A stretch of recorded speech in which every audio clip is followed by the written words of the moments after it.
وهنا يا جماعة جبنا البابور. هاي أحمد حامله.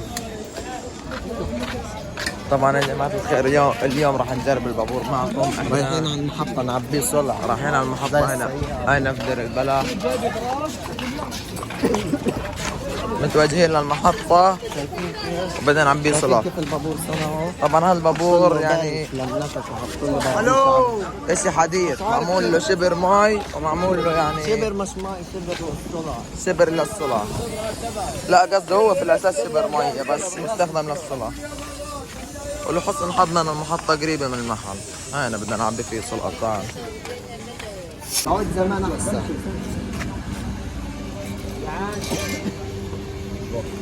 عبي يا معلم. صلار ناخذ اول يا مان.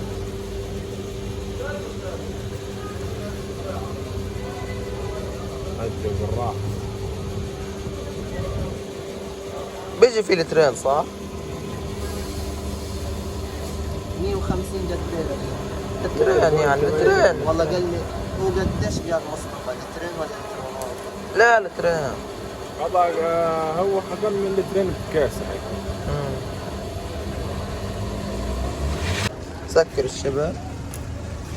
هذا اختراع غزال. اختراع غزاوي. يلا يا احمد.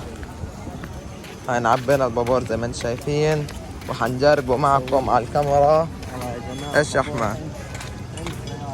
طبعا هذا بنحط له سعر اسرائيلي، سعر اللتر 80 شيكل. احنا عبينا له لترين 150.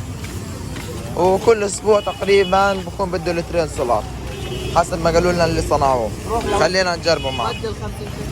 طبعا يا جماعة الخير، هاي الولد يمسي عليكم اول شيء. يسعد مساكم مشاهدينا الكرام.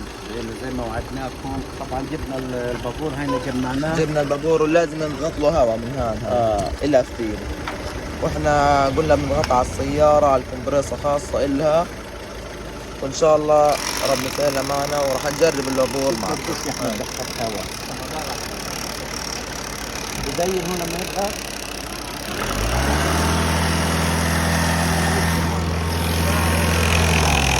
هاي إلها ساعة محددة بنفصل عليها لما البابور يطلع. ايش؟ طلع طلع كاس من وين؟ طلع طلع. طلع. هذا عشان في كاس. طب ليش طلع كاس؟ خلص يعني يلا. على فكرة عشان مليان كاز هبل ضغط لما يكون فاضي. يلا خلونا نجرب. بسم الله.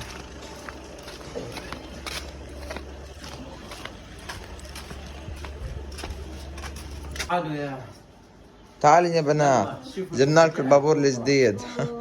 غاز متنقل. يا ربي يزبط. يلا بسم الله. بسم الله. ايش؟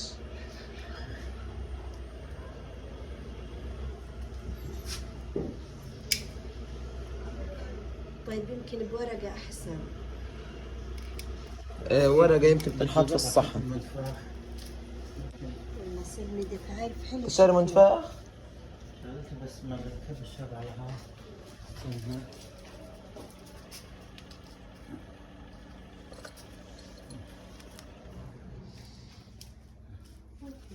خليكم معنا يا مشاهدين لأنه احنا أول مرة نجيبوا الاشي. أيوة اضغط.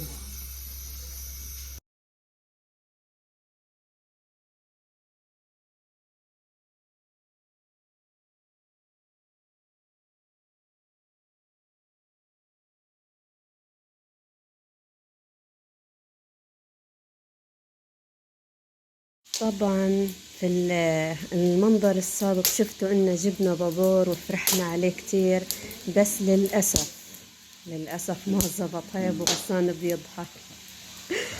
يسعد مساكم مشاهدينا الكرام حبايبنا وزعنا.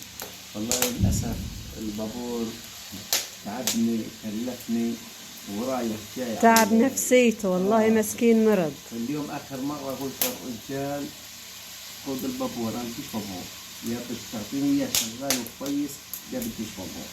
احنا فكرة إن بدنا بابور، المشكلة شمس. انتوا شايفين الشمس الشمس جدا جدا حامي علينا. بوسان قعد يومين مسكين ضربة شمس يعني انه بطبخ برا، بس اليوم حكيت له ايش رأيك ندخله جوا يعني بالمخزن، مش مشكلة لبسنا واغراضنا، بس دخلناه هيك شوي على الباب على اساس انه نطبخ بالبراد. الله يعطيه العافية، هي وبعمل لنا طبيخ ابصر ايش يطلع معاه اليوم.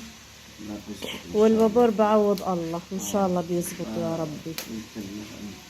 والله زعلنا، عارفين شفتوا فرحتنا كيف بعد ما شفتونا ساعتين وهو جرب في البابور، وامبارح واليوم وعلى الفاضي للأسف.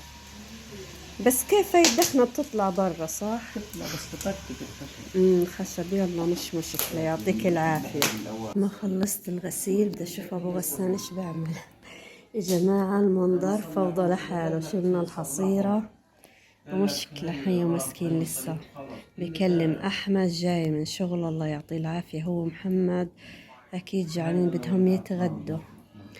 والمشكلة إيش، أنا وأبو غسان بنسرع على أساس إنه أحمد ما يجي يشوف الفوضى، لأنه حيدوخ من منظر النار. المكان اللي إحنا بنعيش فيه عن جد والله صعبة. أحمد حيرحلنا اليوم من هان، خصوصا إنه لبسنا مكان نومنا كله يعني بالمخزن. الله يستر يا رب. جاي بالطريق صح؟ حنصور لكم ردة فعل أحمد طبعا بس يجي ونشوف المنظر هذا، نشوف المكان ايش صاير فيه. ومين يزارنا اليوم كمان؟ احمد اكيد بتعرفوه، دنيا بنت سلفي واخوها احمد. ايش بتحب تحكي للمتابعين يا احمد؟ مساك احلى متابعين. يسعد مساك. هي مسطورة، هاي الاولاد اجوا حيتفاجئوا بالنار. السلام عليكم. وعليكم السلام. يعطيكم العافية. الله يعافيك. ايش ما تحكوش ايش الاكل، بدنا نشوف ايش بيعرفوا بتوقعوا المتابعين يعني من المنظر. طب انتوا ما تفاجأتوش بالنار اللي جوا المكان؟ تفاجأت صراحة يعني، بس وانت يا احمد ايش ردة فعلك؟ قلنا حيدوخ احمد حيوقع. لا فيش دخنة، فيش دخنة، ما هي راحت. شايفين على شرفهم يعني، ظرفنا البركة. الله يسلمك. اهلا وسهلا يا دنيا، إن شاء الله نورتي. تكون أكلة هنية، طبعا أكل زي أكل الولد وطبخها يعني معروف، بس إن شاء الله ما تحكيش اسم الاكل، بدنا يحذروا يعني ايش اسم الاكل بدون ما هم يعني. نشوف مين اللي بيعرف هذا أكل بلد طبعا، أكل غزاوي زي ما أنتم عارفين يعني، بيعملوش في الدول اللي برا.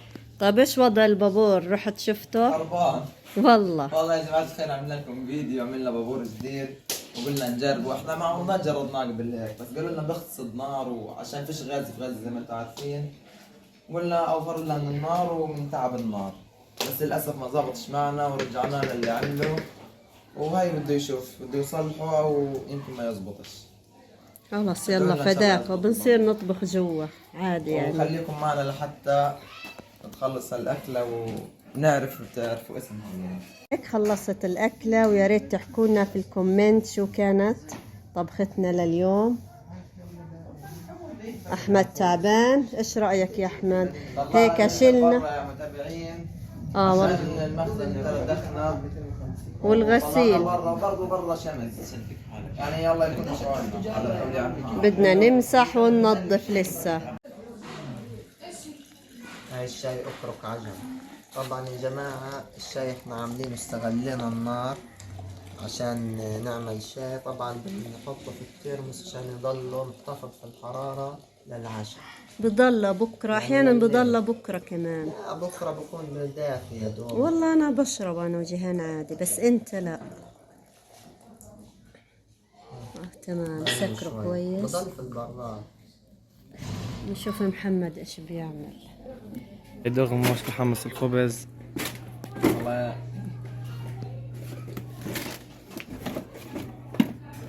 قلب الخبز يا متابعين، والله يا متابعين زي ما انتم شايفين كل شيء في الحياة، في كل شيء في غزة معاناة وبده جهد كبير.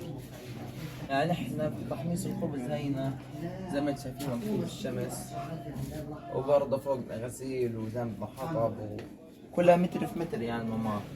الحمد لله يعني احنا بنقولش حاجة، بس قصدي يعني احنا بنقول عن حالنا عايشين عيشة منيحة